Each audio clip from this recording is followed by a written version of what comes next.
Assalamualaikum warahmatullahi wabarakatuh.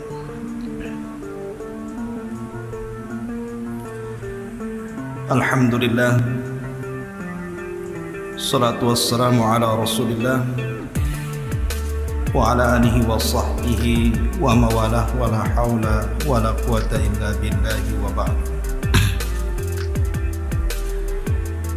Segala puja dan puji hanya milik Allah subhanahu wa ta'ala. Di malam hari ini kita masih bisa dipertemukan Allah di Masjid Muhajirin. Salawat dan salam tak lupa kita haturkan kepada Rasul kita yang mulia Muhammad sallallahu alaihi wa ala alihi wasallam. Allahumma salli ala Muhammad wa ala alihi wa sahbihi wa man sara ala nahjihi ila yaumiddin. Pembahasan di malam hari ini kita akan membahas tentang satu sosok yang sangat memusuhi Nabi sallallahu alaihi wasallam, dan ini akan terulang sampai hari ini, bahkan sampai hari kiamat dibangkitkan.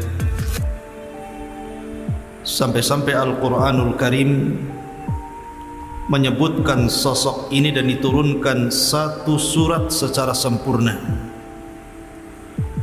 bahkan surat yang sangat mudah dihafal mulai daripada orang dewasa sampai anak-anak.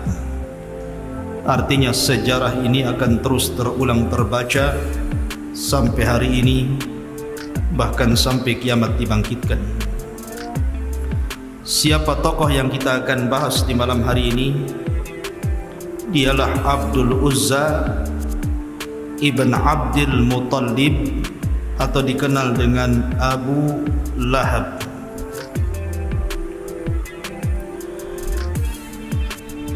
Anda harus bedakan antara Abu Lahab dengan Abu Jahal,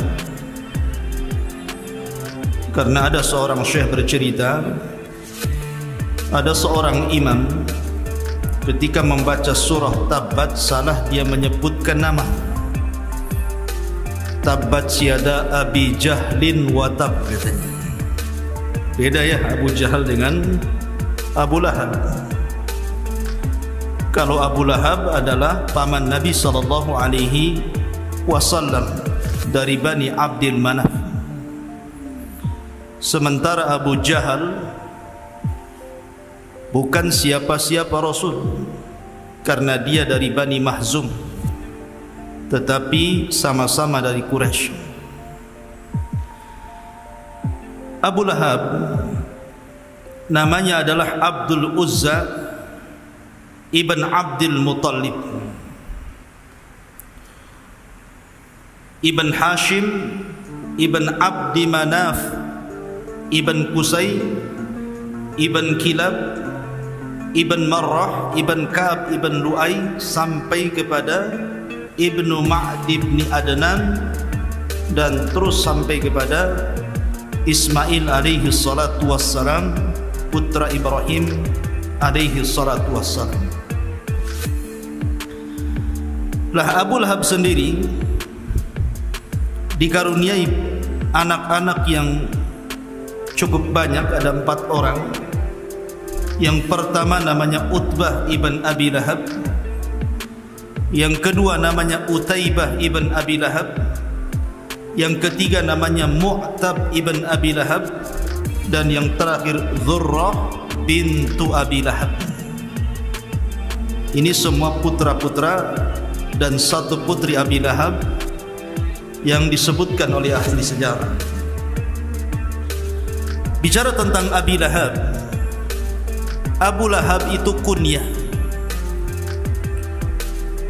dan bukan nama aslinya. Sebab tadi saya katakan bahwa nama aslinya adalah Abdul Uzza, sama dengan Abu Jahal, itu kunyah. Nama aslinya adalah Amr ibn Hisham, sama dengan Abu Bakar, itu kunyah. Nama aslinya Abdullah ibn Uthman ibn Kuhafa. Jadi terkadang orang itu dikenal dengan kunyahnya tapi tidak dikenal namanya. Seperti saya, Abu Humairah. Sebagian orang tidak tahu nama asli saya. Tetapi dalam Islam kunyah itu merupakan syaraf, merupakan keutamaan, bahkan sunnah hukumnya. Dan biasanya kunyah itu dinasabkan kepada putra terbesar dari orang yang memiliki putra tadi, atau mungkin putra yang paling soleh dari anak-anaknya kemudian dikunyahnya kepada dia. Tetapi karena ini sunnah, terkadang orang yang tidak punya anak pun disunnahkan untuk memiliki kunyah. Contohnya Aisyah radhiyallahu anha. Aisyah radhiyallahu anha itu tidak punya keturunan, tapi orang-orang memanggilnya Ummu Abdillah.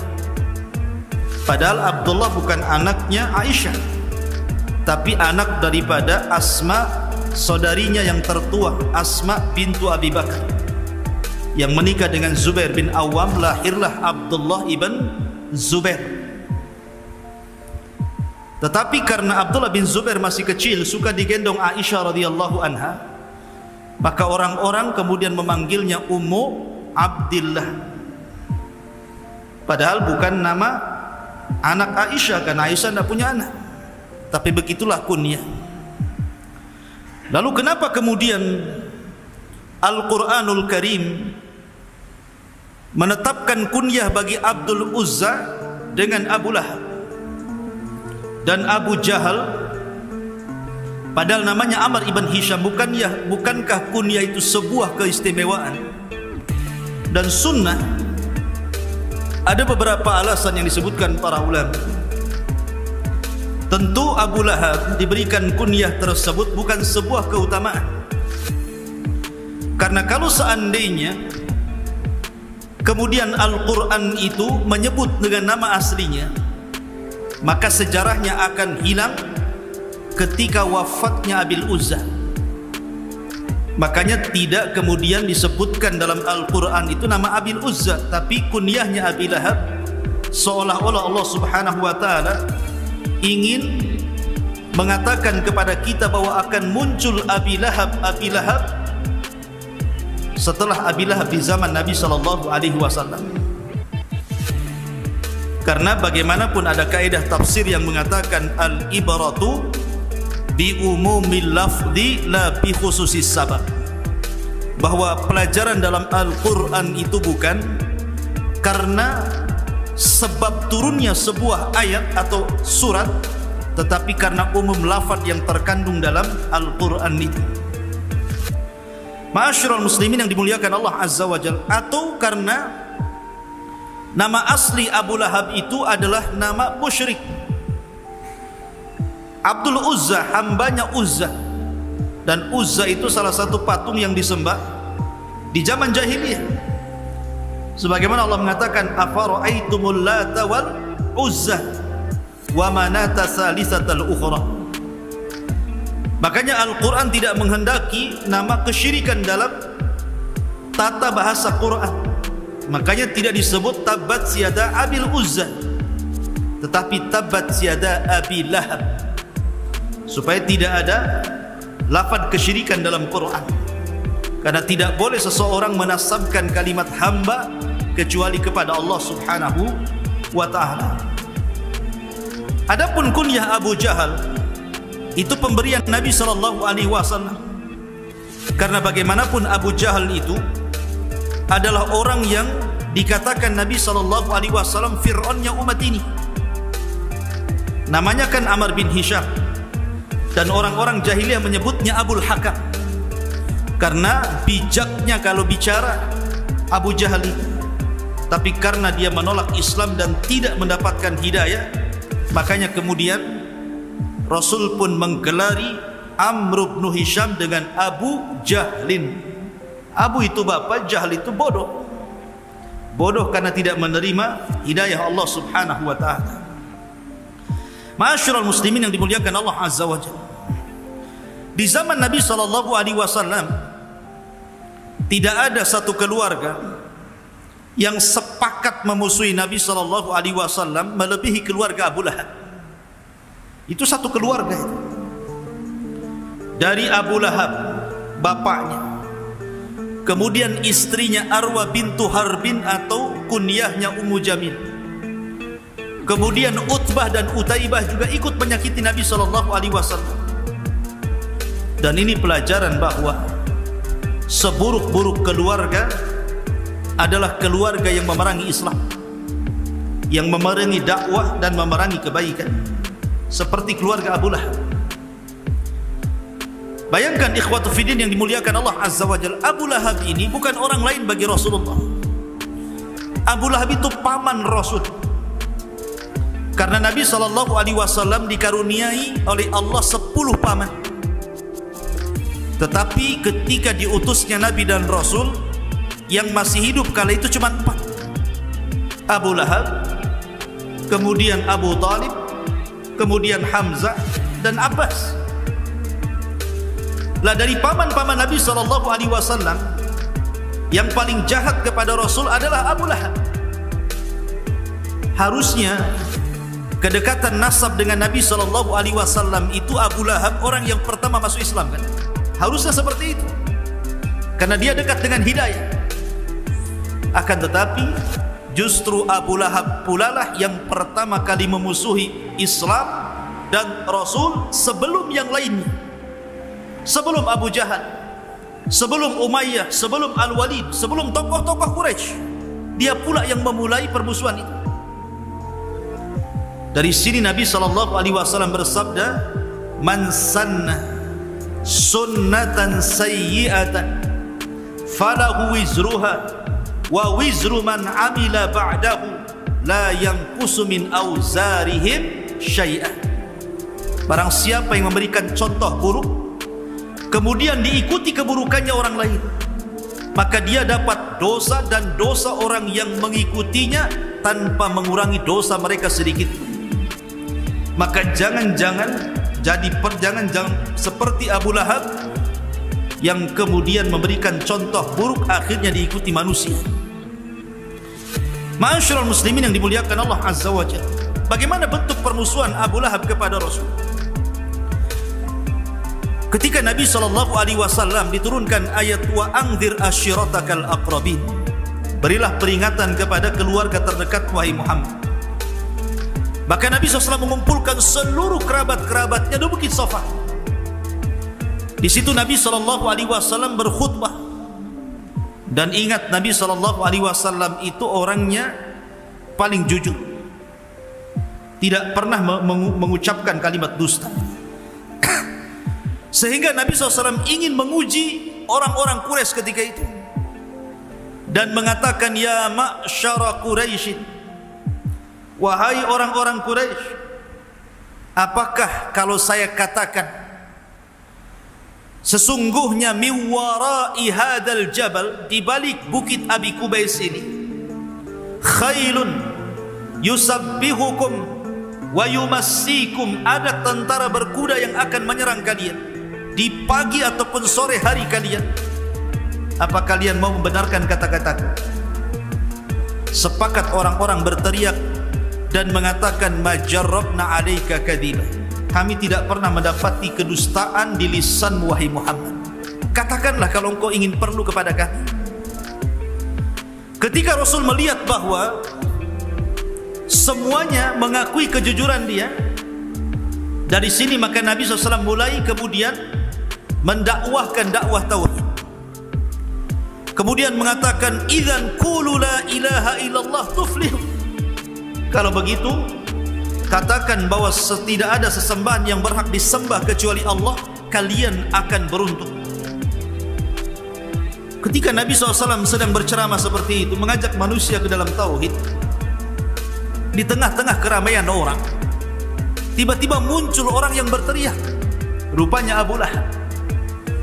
Kemudian mengatakan, tabban laka sa'iral yaum ya Muhammad, alihadza jama'tana.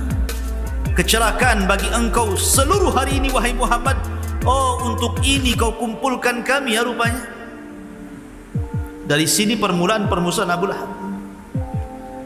Tapi Nabi SAW itu orang beradab, tidak membantah sama sekali pamannya, dia diam saja. sampai akhirnya turun surah Tabbat yada abi lahabi wa tab ila akhiril ayat. Inilah permulaan permusuhan orang-orang kafir terhadap Nabi sallallahu alaihi wasallam, dimulai dari pamannya sendiri. Bahkan ketika Nabi sallallahu alaihi wasallam datang ke pasar-pasar atau datang musim haji dan umrah, dari mana-mana orang datang ke Mekah untuk haji dan umrah ala jahiliyah, maka Nabi SAW mulai berdakwah ke pasar-pasar dan ke kerumunan manusia. Ayuhan nas, qulu la ilaha illallah. Wahai manusia, katakan la ilaha illallah. Tamliku bainal arabi wal a'jam. Kalian akan menguasai bangsa Arab ataupun bangsa non-Arab. Lah Abu Lahab itu selalu ada di belakang Rasul, sambil melempari batu kecil itu, dia lempari kepada Rasul. Kemudian mengatakan la tusaddiquhu fa innahu kadhib fa innahu sahir. Jangan kau benarkan orang ini. Orang ini pendusta, orang ini tukang sihir. Bayangkan, Nabi mengajak manusia ke dalam tauhid, sementara Abu Lahab berteriak-teriak di belakang Rasul dan mengatakan jangan kau benarkan orang ini karena dia tukang sihir dan dia orang gila dan dia pendusta. Secara logika ikhwan, kalau yang menentang Rasul orang lain itu biasa saja, wajar orang itu bermusuhan dengan orang yang tidak ada hubungan kerabat. Tapi kalau yang memusuhi orang dalam, apalagi pamannya sendiri, kira-kira pandangan orang lain seperti apa coba? Pasti pandangan orang lain mengatakan alah pamannya saja mengatakan dia dusta, apalagi kami. Pamannya saja mengatakan dia tukang sihir, dia gila, apalagi kami. Inilah tantangan terberat dalam dakwah kalau yang menghalang-halangi orang dalam. Yang menghalangi dakwah dari dalam, apalagi dari tubuh keluarga, itu sangat berat sekali. Dan itu yang dialami Nabi SAW.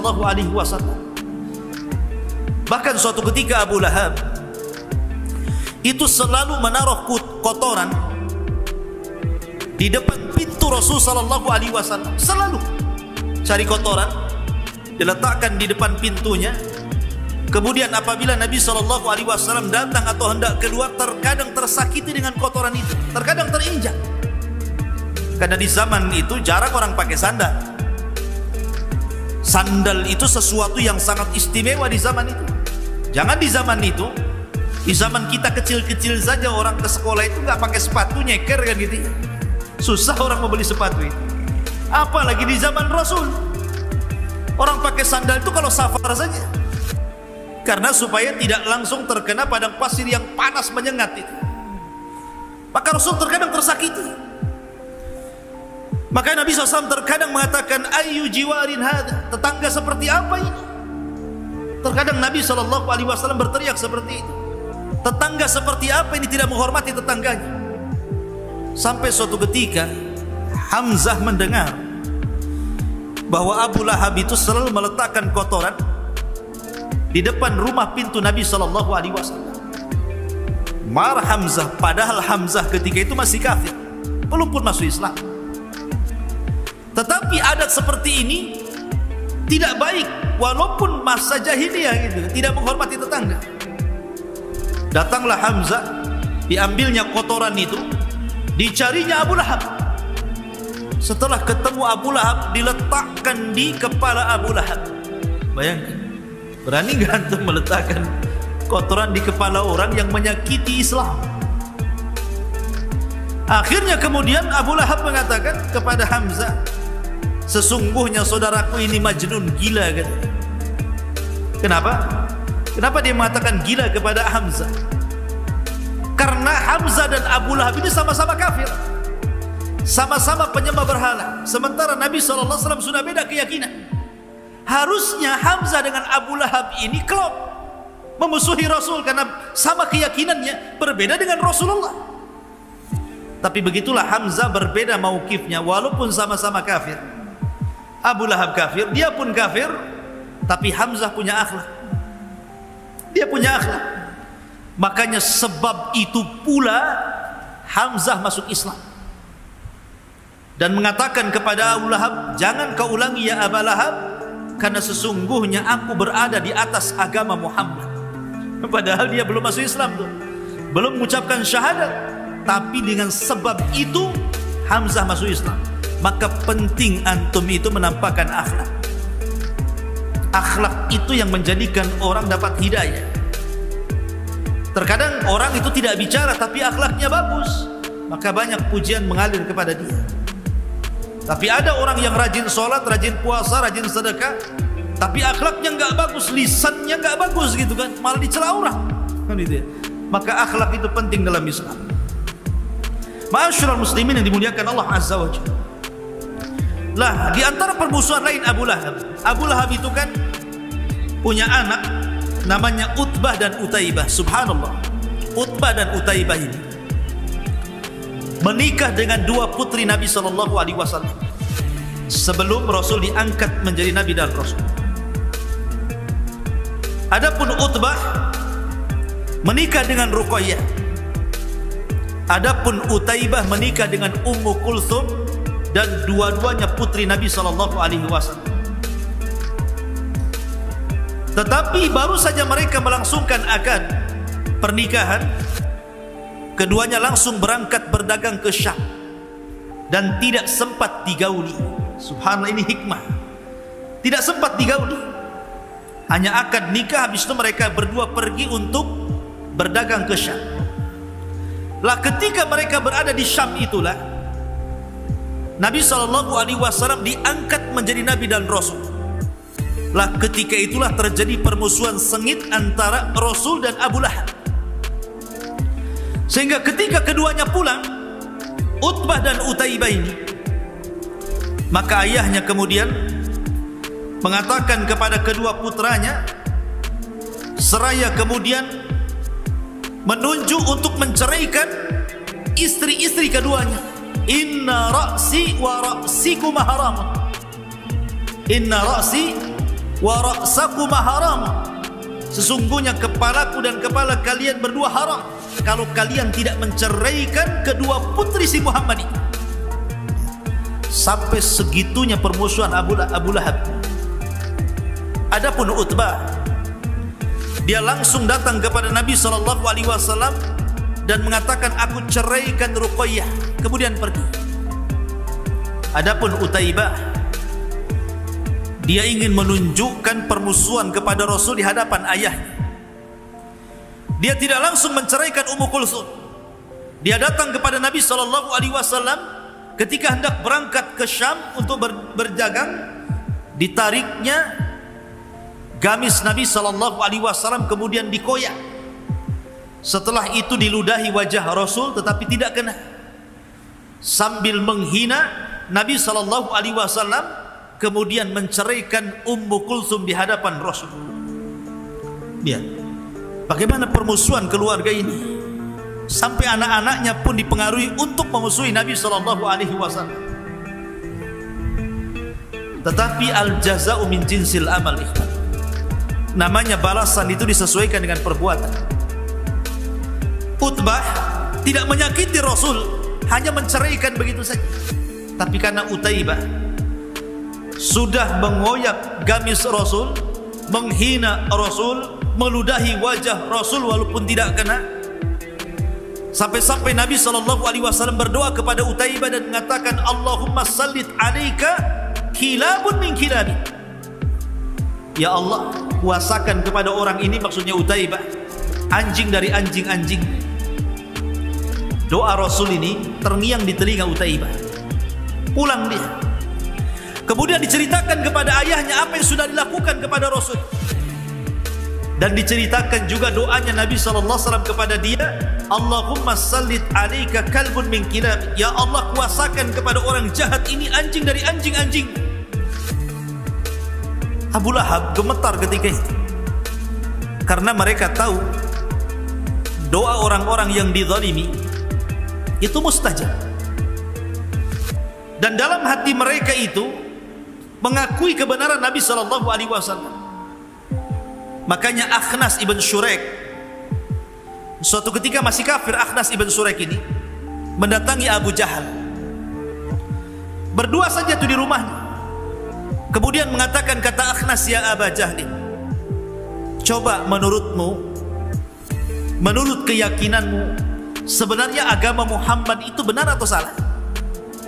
Ini Akhnas ngomong sama Abu Jahal. Coba menurut hati yang paling dalam yang kau miliki, wahai Abu Jahal, agama Muhammad itu benar atau salah sebenarnya? Lihat jawaban Abu Jahal. Dia mengatakan, fa innahu shadiq. Agama Muhammad itu benar. Itu Abu Jahal itu mengatakan kepada Akhnas, agama Muhammad itu benar. Aku tidak mendapat, tidak berdusta. Artinya orang-orang pembesar Arab itu hati mereka mengakui kebenaran syariat Rasul. Makanya Akhnas mengatakan, kalau engkau mengakui dia di atas kebenaran, kenapa kau tidak ikut dia, katanya. Ini alasan Abu Jahal kenapa tidak mau ikut agama Rasul. Kata Abu Jahal, wahai Akhnas, kemuliaan Bani Qusay itu ada di memberi makan orang-orang fakir, memberi minum jamaah haji, membayar diat, dan begitu seterusnya. Kemudian kami dari Bani Mahzum dan Bani Abdul Manaf, kabilahnya Abu Talib, di dalam Quraisy itu selalu mengambil hati orang-orang Quraisy dengan berlomba-lomba di atas kebaikan. Kalau mereka membayarkan diat, kami juga ikut membayarkan diat. Kalau mereka memberikan santunan kepada fuqara wal masakin, kami juga sama. Kalau mereka memberikan minum kepada jemaah haji, kami juga sama. Jadi kami Bani Mahzum dengan Bani Abdul Manaf itu setara dalam kabilah Quraisy. Akan tetapi tiba-tiba Bani Abdi Manaf mengatakan, sesungguhnya kami memiliki nabi dan kalian tidak punya nabi. Bingung, apa yang mau kami jawab, katanya Abu Jahal. Apa kami juga akan mengatakan kami juga punya nabi sementara kami tidak punya nabi? Dari situlah saya tidak mau ikut agama Muhammad. Hasad, kibar, sombong. Jadi mereka itu mengakui sebenarnya apa yang didakwakan Rasul itu benar, hatta Abu Jahal sendiri. Tapi karena kesombongan, karena hasad mereka, akhirnya mereka memusuhi Rasul sallallahu alaihi wasallam. Lah Abu Lahab itu seperti itu juga. Ma'asyiral muslimin yang dimuliakan Allah Azza wa Jalla. Lah Abu Lahab ini ketika perang Badar, dia tidak ikut perang Badar. Maksudnya tidak ikut dalam pasukan Abu Jahal. Karena memang Abu Lahab itu terkenal pengecut. Dia bukan orang pemberani. Tetapi dia tetap ingin membela musuh Rasul. Dengan cara apa? Menyewa orang-orang untuk ikut terlibat dalam perang Badar. Dia memang tidak ikut, tapi dia sewa orang. Lihat bagaimana permusuhannya, sampai menyewa orang untuk ikut terlibat dalam perang Badar memusuhi Nabi sallallahu alaihi wasallam. Seperti itulah Abu Lahab permusuhannya dengan Nabi sallallahu alaihi wasallam. Belum lagi istrinya Ummu Jamil, Arwa bintu Harbi. Ummu Jamil ini bukan orang biasa. Dia wanita yang sangat istimewa di tengah-tengah Quraisy. Bagaimanapun dia keturunan orang hebat, karena dia saudari daripada Abi Sufyan. Abu Sufyan ibn Harb punya saudari namanya Arwa bintu Harbin, menikah dengan Abu Lahab. Karena Abu Lahab itu dari sekian paman Rasul yang paling kaya itu Abu Lahab, kemudian yang paling ganteng, orangnya tampan Abu Lahab itu.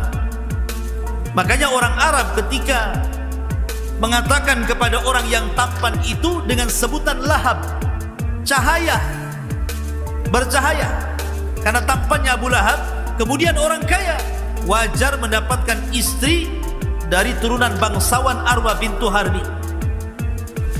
Tetapi betul kata Allah Subhanahu wa taala, innal insana la yatgha an ra'ahu istaghna. Manusia itu mudah melampaui batas kalau Allah berikan kekayaan banyak kepada dia.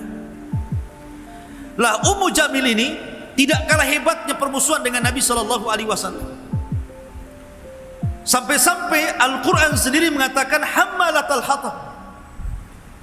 Jadi setiap hari Dia membuat isu tentang Nabi SAW, membuat habar-habar hoax tentang Nabi SAW di tengah-tengah wanita-wanita Quraisy.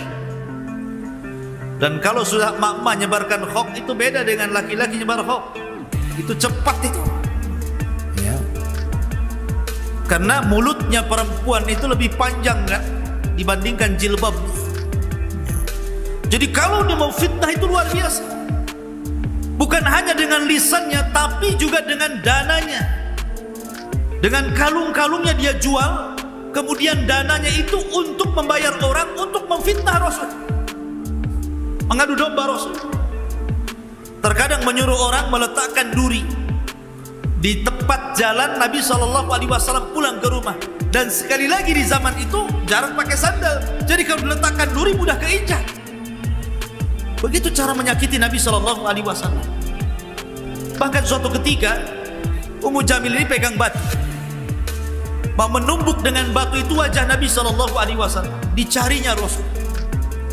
Rupanya Nabi SAW sedang bersandar di kiswah Ka'bah dengan Abu Bakar. Ketika dari kejauhan Abu Bakar melihat Arwah bintu Harbin dan mengatakan, "Ya Rasulullah, kayaknya wanita ini sedang marah, sebaiknya kau pergi."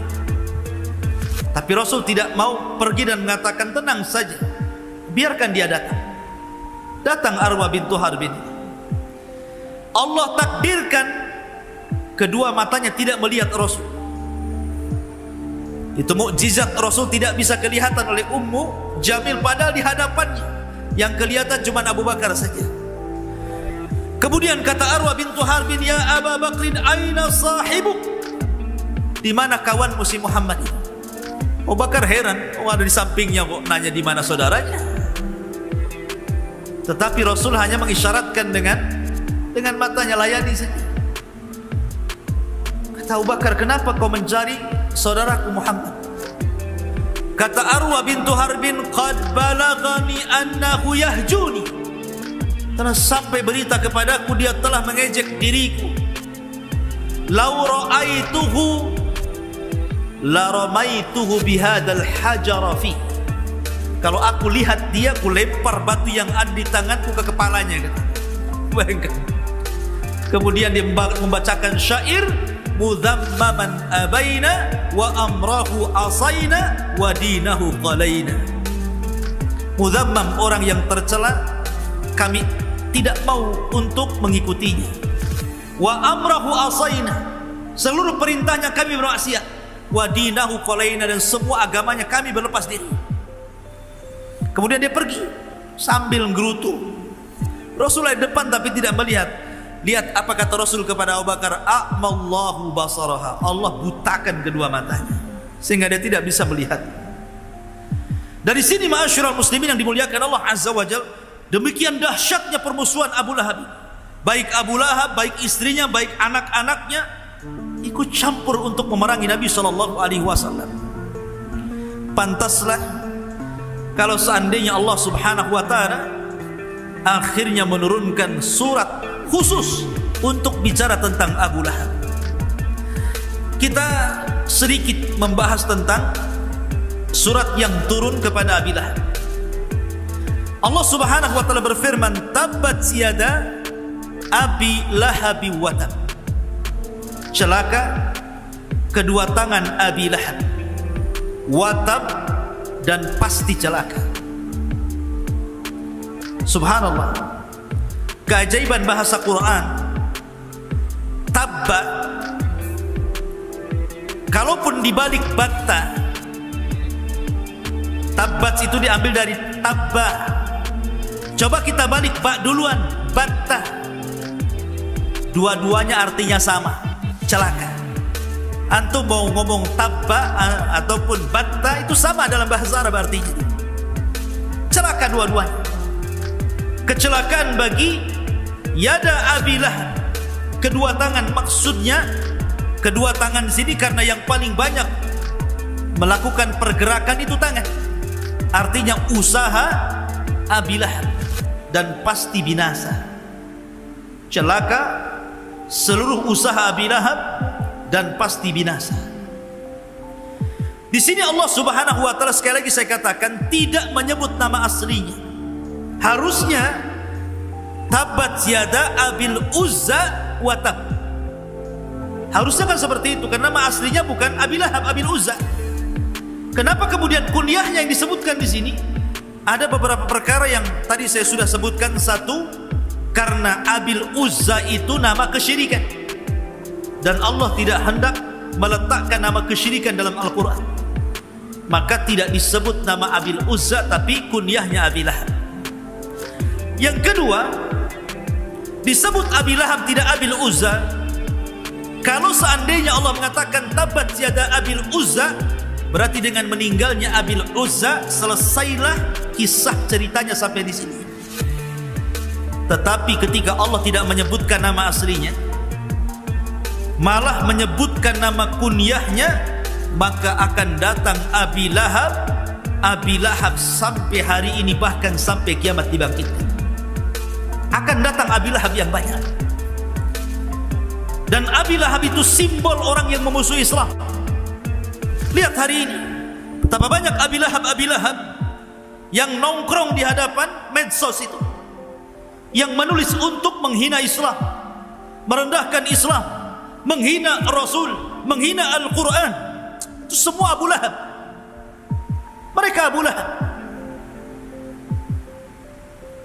Lihat bagaimana orang merobohkan Islam ini, terkadang mulai dari perkara kecil sampai besar.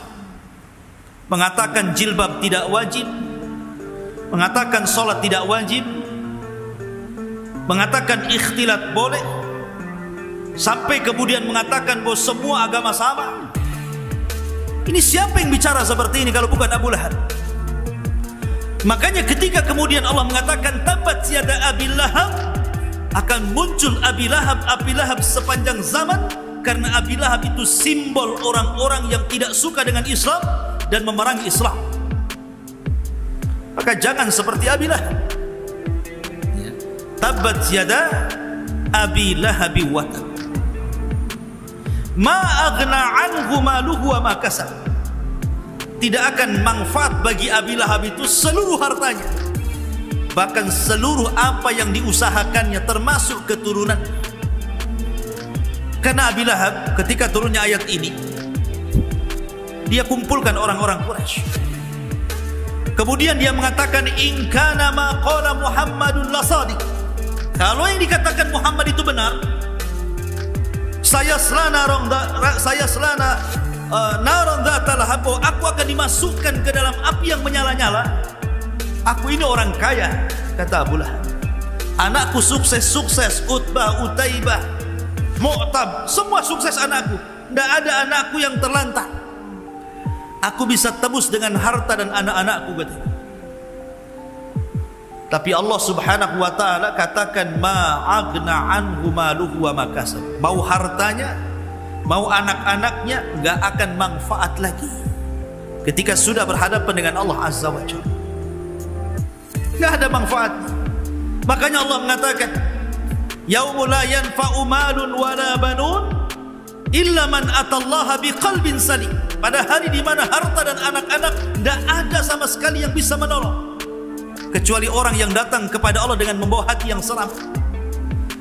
Jadi apalah hartanya? Makanya Umar bin Abdul Aziz, khalifah yang sangat adil, sebelum wafatnya dia minta diantar ke kuburan.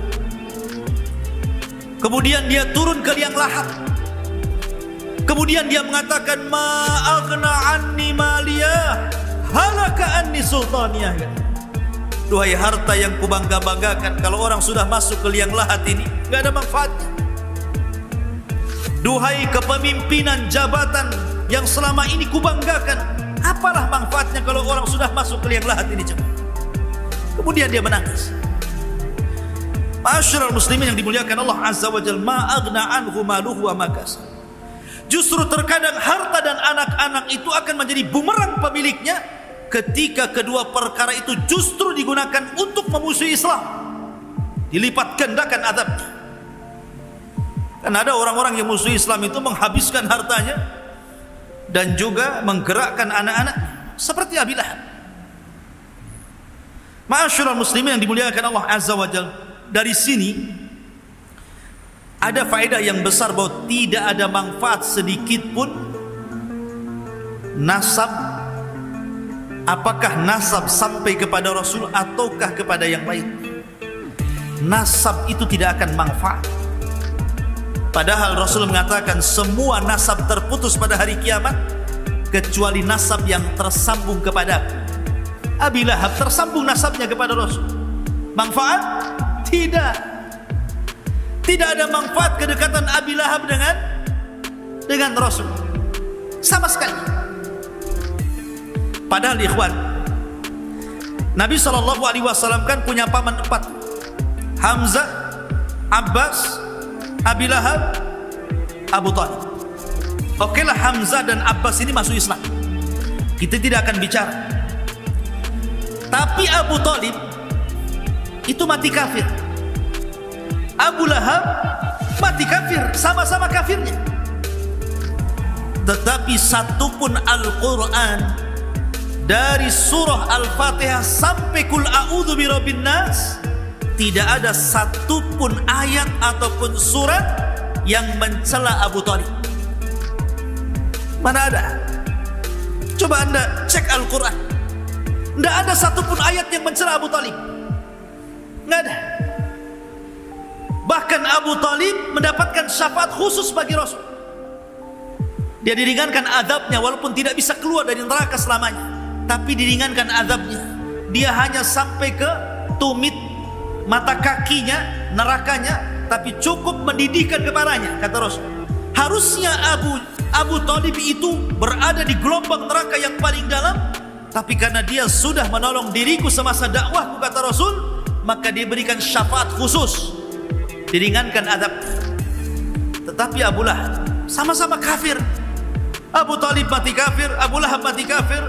Tapi lihat, Allah Subhanahu wa taala turunkan ayat Tabbat yada Abi Lahab dengan surat yang sangat pendek dan tidak disisipkan di surat yang panjang. Kan bisa saja surah Al-Lahab ini disisipkan di tengah-tengah surah Al-Baqarah, disisipkan di tengah-tengah surah Al-Imran, disisipkan di tengah-tengah surah An-Nisa, disisipkan di tengah-tengah surah Al-A'raf. Kan bisa saja. Kenapa kemudian dipisahkan? Satu surat yang sangat pendek, pendek sekali, sampai anak kecil bisa menghafalnya. Menunjukkan bahwa balasan itu disesuaikan dengan usahanya. Karena dia orang yang pertama memusuhi Rasul, melibatkan seluruh keluarga dan hartanya untuk memusuhi Rasul, maka seolah-olah ayat ini menjadi doa bagi Abi Lahab. Sampai hari ini bahkan kiamat dibangkitkan, semua orang membacanya, sampai anak-anak pun bisa membacanya. Sampai orang yang hafalannya tidak punya, kalau jadi imam tabat aja paling yang bisa itu. Coba lihat, ngeri dia Abu Lahab. Dibuatkan surat pendek sehingga orang mudah ngapal, seolah-olah doa bagi dia. Semua akan diingat tuh kenangan Abi Lahab itu. Ma'asyiral muslimin yang dimuliakan Allah Azza wa Jalla, intinya hubungan nasab itu tidak akan manfaat walaupun nasabnya sampai kepada Rasul, kalau dia justru memerangi agama Nabi Sallallahu Alaihi Wasallam. Mau anda Habib, mau anda bukan Habib, yang menentukan kemuliaan bukan nasab anda kepada Rasul, tapi ketakwaan anda kepada Allah Subhanahu Wa Taala. Ma'asyiral muslimin yang dimuliakan Allah Azza wa Jalla. Kemudian Allah mengatakan, sayasla naran dzata lahab. Abi Lahab ini akan dimasukkan ke dalam neraka dzata lahab yang menyala-nyala. Lihat bahasa Quran. Allah tidak mengatakan sayasla nara jahannam, umpamanya seperti itu. Allah masukkan ke neraka jahannam, tidak. Tapi Allah mengatakan dzata lahab, apinya yang disebut, menunjukkan, kata para ulama, aswa adzabillah, seburuk-buruknya azab Allah yang akan menimpa Abu Lahab. Bahwa Abu Lahab itu bukan hanya sekedar didekatkan dengan api neraka, tapi akan dibakar langsung, kemudian langsung gosong, langsung jadi abu, baru kemudian dikembalikan menjadi Abu Lahab kembali dan dibakar kembali. Sampai-sampai bahasa Quran seperti itu, saking kerasnya azab Allah kepada Abi Lahab. Kemudian Allah mengatakan wamra'atuhu. Subhanallah. Allah tidak memfathahkan ta tetapi mendhamahkan. Allah tidak mengatakan wamra'atahu, tapi Allah mengatakan wamra'atuhu. Pakai dhammah, tidak pakai fathah. Kenapa? Kalau dia pakai fathah berarti jumlah baru. Berarti kisah Abu Lahab sampai sayasla naran dzata lahab selesai sampai di sini. Kemudian ada jumlah yang baru bercerita tentang istrinya. Itu kalau di fathah. Tapi kalau di dhammah berarti cerita istrinya masih nyambung dengan cerita sebelumnya. Diatofkan. Pakai wawu atof wa mar'atuhu. Menunjukkan bahwa istrinya pun akan mengalami adab yang sama yang akan ditimpakan kepada Abi Lahab. Apa yang Allah timpakan dari adab Allah kepada Abi Lahab juga menimpa kepada istrinya, gitu maksud. Sampai detailnya bahasa Quran seperti ini. Allah tidak memfathah wa mar'atahu, tapi wa mar'atu dimaktufkan bahasanya. Diatofkan gitu. Disambungkan dengan kalimat sebelumnya. Dan kenapa? Bukankah Arwa bintu Harbin itu istrinya Abu Lahab? Dan bahasa Quran istri itu pakai zaujatun, kan itu ya, istri itu zaujatun. Kalau imro'ah itu wanita biasa. Harusnya bahasa Quran itu wa zaujatuhu, kan itu ya, hammalatal hatab. Tapi kenapa Allah mengatakan wa imro'atuhu dan wanita Abi Lahab? Bukan menggunakan kalimat dan istrinya Abi Lahab. Al-Quran ya, beda zaujah dengan imro'ah. Kata para ulama, lihat ketika Allah mengibarahkan istri Lut, istri Nuh, istri Fir'aun, semua menggunakan kalimat imro'ah. Wa daraballahu mathalan lilladzina kafarum ra'ata Nuhin wa imra'ata Lut. Kenapa Nuh seorang nabi, Lut seorang nabi tidak menggunakan zaujah tapi menggunakan imro'ah? Karena dalam keluarga Nuh dan Lut itu tidak ada kedamaian. Tidak ada kedamaian. Karena kedua wanita Lut dan juga Nuh ini berkhianat kepada suaminya. Fakhanatahuma. Makanya Allah mengatakan waqila dkhulan nar ma'ad dakhilin. Allah masukkan kedua wanita ini ke dalam neraka. Sama di sini juga wa mar'atuhu hammalatal hatab. Seolah-olah Allah ingin mengatakan bahwa Abu Lahab dengan istrinya ini tidak akur di dalam rumah tangganya. Banyak cekcok, dan cekcoknya istrinya Abu Lahab dengan Abu Lahab itu lebih besar di dalam rumah tangga dibandingkan di luar rumahnya. Jadi mereka itu selalu tidak damai, tidak tenang, suka cekcok. Mereka hanya sepakat itu kalau memusuhi Nabi saja. Oh gitu. Jadi itu bahasa Quran seperti itu. Sebab kalau sudah cekcok di dalam rumah, pasti akan buruk keluar rumah. Coba saja antum bermasalah dengan istri kan, marah dengan istri. Kadang-kadang kemarahannya ini terbawa keluar rumah kan. Kenapa lah kau emosi hari ini? Tak ada lah, padahal lagi emosi di rumah kan itu. Itu terbawa tuh biasanya seperti itu. Nah makanya Abu Lahab ini emosi dalam rumah itu juga keluar rumah sama dengan istrinya. Makanya Allah tidak menggunakan wa zaujat lain dengan istri-istri Rasul. Allah tidak menyebut dengan kalimat imro'ah. Ya ayyuhan nabi kul li azwajika wa banatika wa nisa'il mu'minin, kan itu. Wahai Nabi, katakan kepada azwaj, jama daripada zaujah, istri-istrimu. Karena istri Rasul dengan Rasul itu sakinah, mawaddah, warahmah, tidak ada permusuhan. Tapi keluarga Abu Lahab itu permusuhan, itu suami istri, sehingga permusuhannya sampai keluar rumah. Itulah jeleknya keluarga Abu Lahab. Makanya Allah bahasakan wa imra'atuhu hammalatal hatab. Hamma dalam bahasa Arab itu namanya siyagul mubalaghah. Siyagul mubalaghah itu artinya bentuk isim yang berbentuk berlebih-lebihan dalam makna. Jadi bukan hanya sekedar membawa satu kali, tapi sering membawa gitu maksudnya. Bukan hanya memfitnah satu kali, tapi terus memfitnah. Itu disebut hammalatul hatab. Bukan sekali dua kali, tapi mengadu dombanya itu terus, seolah-olah hidupnya dihabiskan hanya untuk mengadu domba, menjelek-jelekan Nabi SAW. Itulah arti hammalatul hatab. Makanya Al-Quran ini, kaidah Al-Quran, siapapun yang dicela dalam Al-Quranul Karim, maka dia tidak pernah akan mendapatkan hidayah sampai dia mati. Siapapun yang dicela dalam Al-Quran, maka dia tidak akan pernah mendapatkan hidayah sampai dia wafat. Abu Lahab dicela dalam Al-Quran wafat su'ul khatimah. Istrinya dicela dalam Al-Quran wafat su'ul khatimah. Abu Jahal dicela dalam Al-Quran, ara'aita alladhi yanha 'abdan idza shalla. Tidakkah kau melihat ada seseorang yang berani melarang orang sedang sholat? Karena Abu Jahal mengatakan, kalau aku melihat Muhammad sholat di Ka'bah, ku tunjang lehernya, katanya. Maka Allah turunkan ara'aita alladhi yanha 'abdan idza shalla, dicela dalam Al-Quran. Akhirnya Abu Jahal pun mati su'ul khatimah. Al-Walid ibn Mughirah diturunkan dalam surah Al-Mudaththir, dharni wa man khalaqtu wahida wa ja'altuhu malan ma'duda wa banina syuhuda, sampai akhir surah Al-Mudaththir turun kepada Al-Walid ibn Mughirah. Al-Walid ibn Mughirah mati su'ul khatimah. Siapapun yang dicela dalam Al-Quran tidak akan selamat. Tapi orang-orang yang tidak dicela dalam Al-Quran, Abu Sufyan, kurang apa musuhannya dengan Rasul?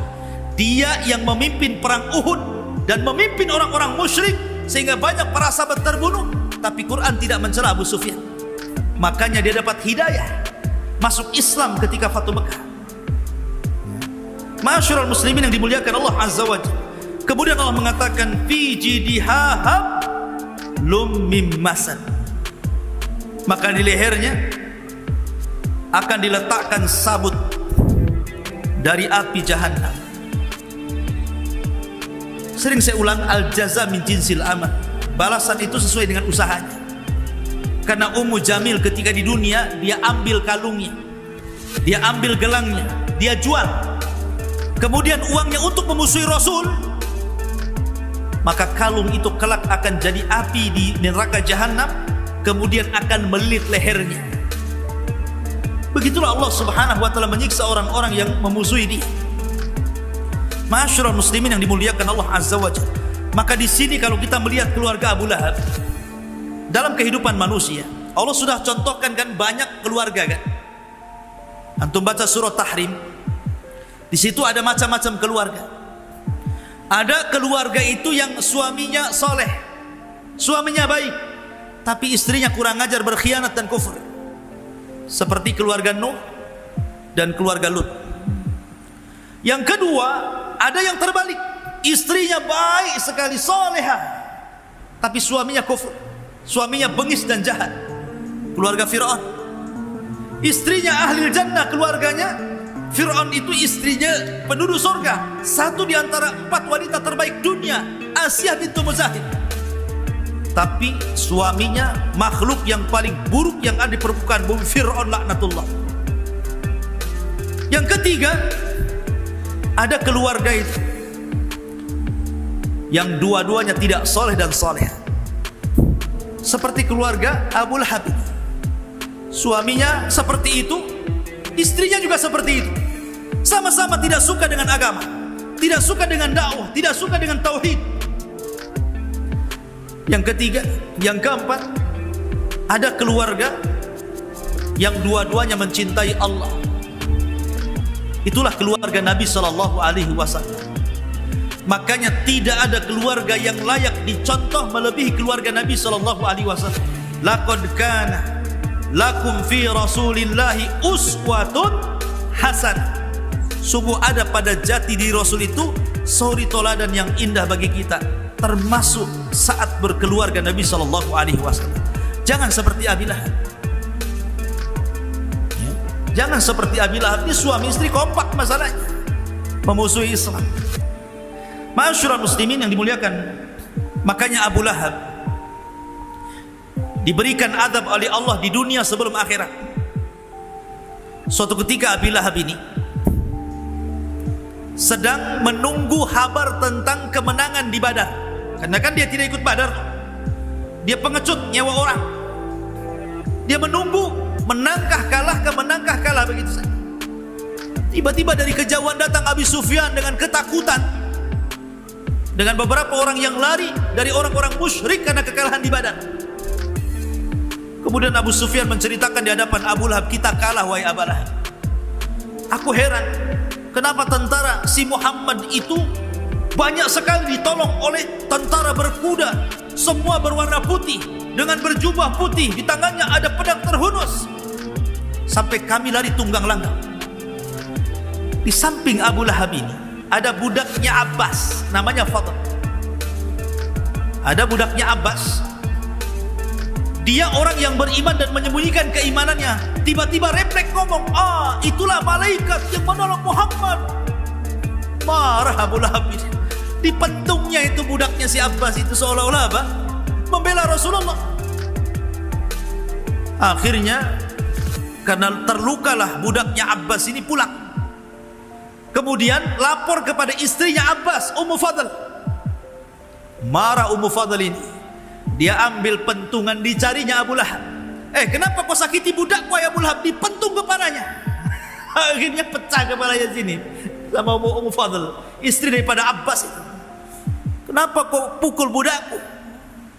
Sebab lukanya itulah Abu Lahab meninggal dunia.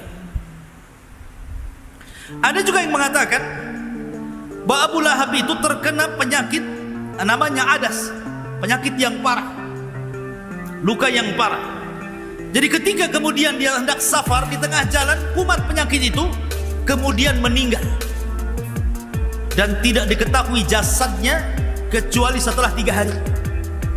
Bayangkan jasad 3 hari tidak diketahui busuk tidak? Busuk. Manusia pun tahu ini jasadnya siapa ini? Jasadnya Abu Lahab. Sampai anak-anaknya tidak berani mendekati Abu Lahab karena busuknya. Tapi orang-orang mengatakan kepada anak-anaknya, kalian tega kepada bapak-bapak kalian, kuburkan ayah kalian ini. Tapi mereka tidak mau. Terpaksalah akhirnya dikubur di mana dia meninggal. Tidak digalikan kuburan, langsung dilempari batu. Kayak orang dirajam, dilempari batu sampai numpuk. Itulah kuburannya Abu Lahab. Subhanallah, Allah hinakan. Termasuk putranya juga Utaibah, yang sudah meludahi Rasul, mengoyak gamis Rasul. Ketika dia hendak berangkat ke Syam, Abu Lahab ini terngiang dengan doanya Rasul, sehingga dia mengatakan kepada kawan-kawannya, jaga putraku ini, jaga putraku ini. Sebenarnya Abu Lahab itu yakin dengan doanya Rasulullah, suruh minta ke kawan-kawan dagangnya, tolong jaga putraku ini, karena aku mendengar Muhammad mendoakan seperti ini. Berangkatlah mereka ke Syam. Ketika sudah sampai di perbatasan Syam, di tempat namanya Bani Zuraik, orang-orang ini sedang tidur di bawah pohon sambil istirahat.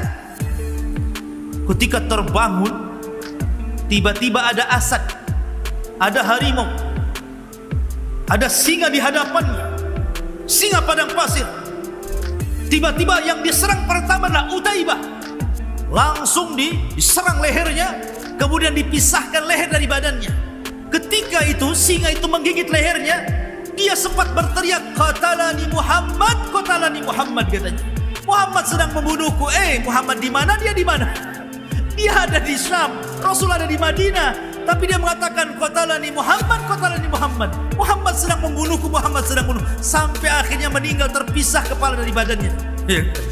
Bagaimana Allah Subhanahu wa ta'ala mengazab orang yang memusuhi dakwah.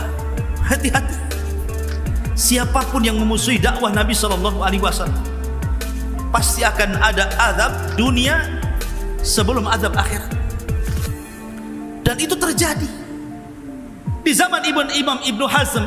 Sampai dikisahkan di zaman Imam Ibnu Hazm, ada seorang laki-laki yang mendengar hadis, kan tidak boleh seseorang itu dalam sholat melihat ke atas atau ke samping. Karena itu curian syaitan yang sedang mencuri khusyuk kita. Ya. Kemudian Nabi SAW mengancam akan dirobah kepalanya seperti kepala keledai, kan begitu hadis. Siapa yang mengangkat kepalanya melihat ke langit kemana-mana ketika sholat itu, maka akan dirobah kepalanya seperti kepala keledai. Dalam riwayat, apabila dia mendahului imam. Jadi imam belum ruku, sedang ruku belum berdiri, dia sudah berdiri, maka diancam kepalanya seperti kepala keledai, akan dirobah kepalanya seperti kepala keledai. Jadi orang ini nggak yakin, mana ada kepala orang kok diganti dengan kepala keledai katanya. Dipraktekkan pula dalam sholat sama dia. Jadi sebelum imam itu bangkit dari ruku, sudah ruku dulu. Subhanallah. Seketika itu Allah robah kepalanya seperti kepala keledai. Dan itu disebutkan oleh Imam Ibnu Hazm dalam kitabnya. Allah berikan azab sebelum dunia, sebelum akhirat. Bahkan di zaman salaf ada orang yang menghina hadis Rasulullah SAW mengatakan, idza staiqadha ahadukum min naumihi, apabila seseorang bangun dari tidur malamnya, hendaklah dicuci, falyaghsil yadayhi thalatha marrat, hendaklah cuci tangannya 3 kali. Fa inna ahadakum la yadri aina batat yadah, karena seseorang tidak tahu ketika tidur malam itu tangannya di mana, nginap di mana nggak tahu. Nginap di belakang kan, nginap di depan kan nggak tahu kan. Itu antum tidur, tangan antum malah di mana kan nggak tahu. Nyelip-nyelip di mana kan nggak tahu. Makanya setelah bangun tidur cuci dulu. Jangan langsung main ambil nasi sahur gitu. Nanti nggak jelas isi tangannya. Tiba-tiba ada seorang laki-laki mengatakan, ana adri aina batat yadi, saya tahu di mana tangan saya menginap. Kurang ajar tidak? Rasul yang mengatakan tidak tahu, dia mengatakan tahu pula, kan begitu ya? Kurang ajar hadis Nabi. Akhirnya dihukum orang itu. Ketika keesokan harinya dia tertidur, tiba-tiba Allah masukkan tangannya satu hasta ke dalam duburnya. Satu hasta itu dari sini ke sini loh Pak, masuk ke liang dubur. Ketika dia bangun, dia kaget tangannya di dalam dubur itu. Sekarang baru tahu kan di mana tangannya menginap. Subhanallah. Karena ini menghina sunnah Nabi. Bahkan di zaman Nabi juga ada orang makan pakai tangan kiri. Kata Rasul, kul biyaminik, makan dengan tangan kananmu. Dia mengatakan, la astati, saya nggak bisa. Belum dicoba sudah bilang nggak bisa. Di depan Nabi lagi. Maka Rasul marah dan mengatakan, mastata'ta abadan, idzan mastata'ta abadan, kalau gitu kau tidak akan mampu mengangkat tanganmu selamanya, kata. Akhirnya dua-duanya nggak bisa ngangkat gitu, mau makan susah juga. Maka hati-hati dalam mencela sunnah. Maka lihat adabnya Abu Lahab, ini pelajaran besar bagi kita. Jangan sampai menjadi keluarga seperti keluarga Abi Lahab. Wallahu a'lam bishawab. Sudah jam 9 lebih. Subhanakallah bihamdika asyhadu an la ilaha illa anta astaghfiruka wa atubu ilaik. Allahu ta'ala alam. Assalamualaikum warahmatullahi wabarakatuh.